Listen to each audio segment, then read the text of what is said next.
You're born into melanin like it's a lottery prize. Except the only thing you win is generational trauma, suspicious glances, and a lifetime supply of people clutching their purses, like you're holding a machete made of stolen sneakers. You don't get a manual, you get history, heavy, bloody, and constantly denied. You grow up fast, not because you want to, but because the world insists you do. You're 6 years old and someone already calls you aggressive for raising your hand too enthusiastically. You're 10 and teachers describe you as a handful when you're just bored. Meanwhile, your white classmate throws a desk and gets labeled energetic. You, you're a problem. You learn early that black excellence isn't optional, it's survival. You can't be average. You have to be exceptional just to be treated as human. You run faster, speak clearer, smile wider, because anything less, and people start using words like threatening, or ghetto, or intimidating. And if you mess up, congratulations, you just confirmed every stereotype in the book. People don't see you. You walk into a store, and suddenly you're the unofficial suspect. You walk out, and someone's watching to make sure you didn't steal the floor tiles. You say something smart, and people act like you're the CEO of NASA. Wow, you're articulate. Do you want a cookie or just basic respect? Police don't protect you, they patrol you. Sirens aren't a sign of safety, they're a warning. You get pulled over and your heart rate doesn't rise, it skyrockets. Not because you were speeding, but because you exist. You keep your hands visible, your tone polite, your movements slow, as if you're auditioning for the role of harmless civilian number one. And even then, it might not be enough. Everyone loves black culture until it comes with black people. They want your music, your slang, your style, your dance moves, your entire aesthetic, stripped of context and sold in bulk at Urban Outfitters. But when you speak up about racism, suddenly you're too political. When you talk about your experience, why does everything have to be about race? Maybe because everything is. Dating? Oh, it's a carnival. You get people who say, I've never been with a black person before, like you're an exotic Pokemon. Others treat your existence like a fetish or an experiment. I just love your skin tone. You must be so athletic. You're not like other black people. Thanks, you racist discount romance novel. Representation. You grow up watching TV where your only options are thugs, sidekicks, and trauma flashbacks.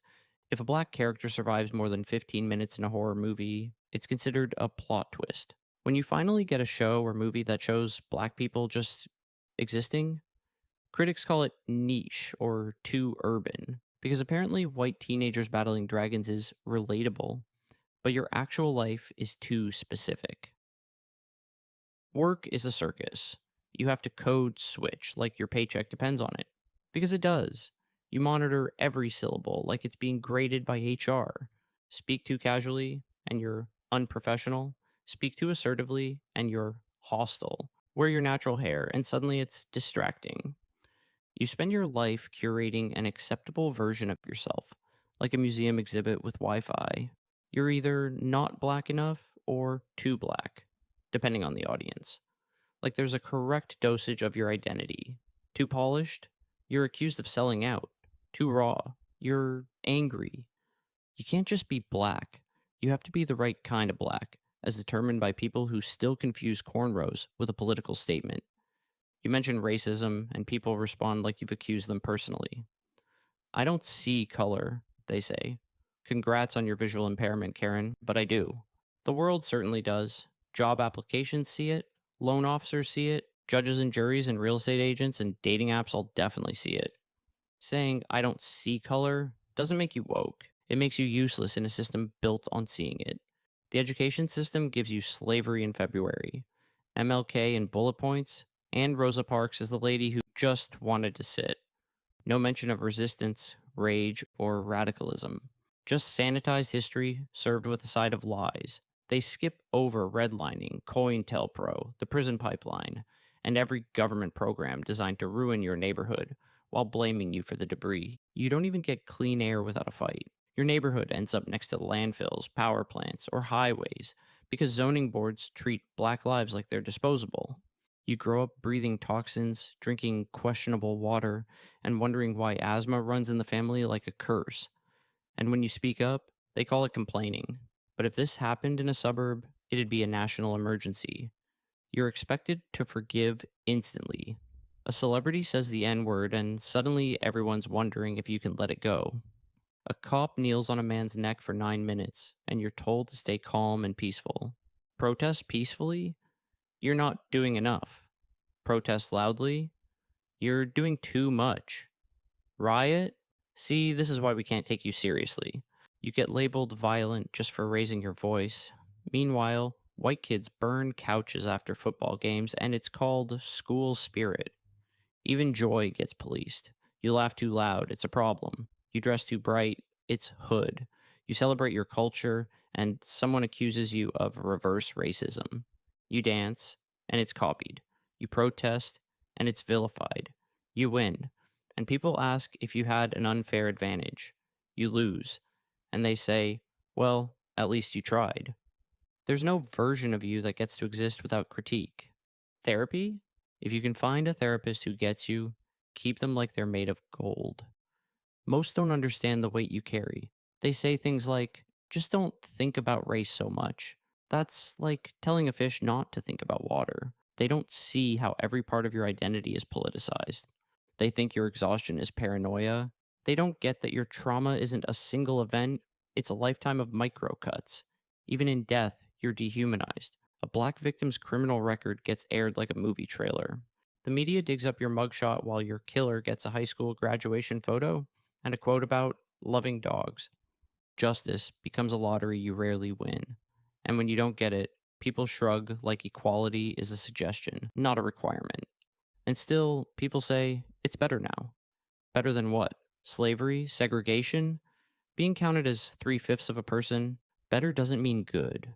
Better doesn't mean just. You're not asking for perfection.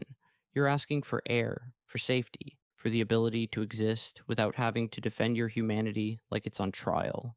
You get told to be grateful. For what? For surviving? For enduring? You're told that racism is a thing of the past, while it's actively ruining your present.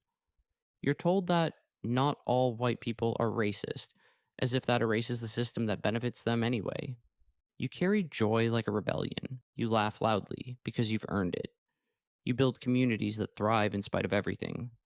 But that doesn't mean it doesn't suck sometimes. It sucks to be seen as a threat when you're just trying to get home. It sucks to have your skin judged before your words are heard. It sucks to always be the first, the only, the exception. It sucks to be black sometimes, not because blackness is broken, but because the world is. And still, you show up, you shine, you survive, you create magic out of pressure. That's not weakness, that's power disguised as pain. You're born a black man, dipped in melanin like it's a golden ticket. Except the prize isn't riches, it's inherited trauma, suspicious eyes, and a lifetime membership to the Don't Move Too Fast Club. People clutch their purses like you're armed with a Gucci machete. There's no instruction manual for this life, just a history book soaked in blood and denial. You learn early that childhood is optional. 6 years old, and someone's already calling you aggressive for raising your hand too passionately. By 10, you're a handful, while the white kid flipping a desk is spirited. You're the problem, even when you're just existing. Cops don't protect you, they patrol you. Sirens aren't safety, they're a warning label. Getting pulled over isn't an inconvenience, it's a near death meditation. You keep your hands visible, your voice steady, your breathing polite. You're auditioning for the role of non threatening civilian number one, and still, it might not save you. You learn quick that black excellence isn't ambition, it's armor. Average isn't allowed. Mediocrity is a luxury you can't afford. You run faster, smile bigger, speak cleaner, because one slip and suddenly you're threatening, ghetto, or intimidating. Mess up once, and congratulations. You've become a walking stereotype. You walk into a store and transform into a suspect on sight. You walk out, and someone's double checking the floor tiles. Say something intelligent, and people act like you solved quantum physics. Wow, you're so articulate. Thanks. Should I bow now, or do I get a cookie with that condescension? Work feels like a tightrope over lava. You code switch like your rent depends on it. Because it does. Talk too casually and you're unprofessional. Too firm? Aggressive. Show up with your natural hair, and it's suddenly a distraction. So you curate yourself like a museum exhibit with Wi Fi, now featuring our friendly neighborhood black man. Money doesn't buy freedom when the price tag comes with fine print. You finally make some, and people act like you've escaped the system, as if generational wealth and generational trauma cancel each other out on a spreadsheet. You're told, just work hard, like hard work ever stopped redlining or wage gaps. Like you can out hustle a history built to keep you tired. You grind twice as hard to earn half the benefit. And when you finally get a taste of success, someone calls it diversity hiring. You get the house, the car, the degree, and suddenly people forget how uneven the starting line was. They see your wins, not the invisible tax, the extra energy it takes to smile through suspicion, to be the safe version of yourself so you don't lose what you built. Every dollar feels like it came with a disclaimer. Congratulations, but don't forget where you came from. The wealth gap isn't just about numbers, it's about inheritance. Some families pass down property, yours passes down warnings. They get trust funds, you get trust issues. Their granddad left them land. Yours left a survival guide. And when you do succeed, people suddenly treat you like a symbol, not a person. You're inspiring, exceptional, proof that anyone can make it. They hold you up like a trophy to deny the system you had to outrun. Because if you made it, that means racism must be solved, right? No, it just means you figured out how to swim while handcuffed. Try talking about money in your community, and it's complicated. You want to invest, but where? Banks that still deny your uncle's loan, developers who bulldozed your grandma's block. You want to build wealth, but gentrification means your old neighborhood can't afford your success story. You realize success doesn't protect you, it just changes the scenery. The security guard at the luxury store still follows you. The cop still runs your plates. The system doesn't care what's in your wallet, just what's in your skin. They told you money can't buy happiness. They forgot to mention it can't buy safety either. On screen, your choices are thug, sidekick, or tragedy. Survive 15 minutes in a horror movie, and it's called representation. The moment a show dares to portray black people just existing, critics call it too urban.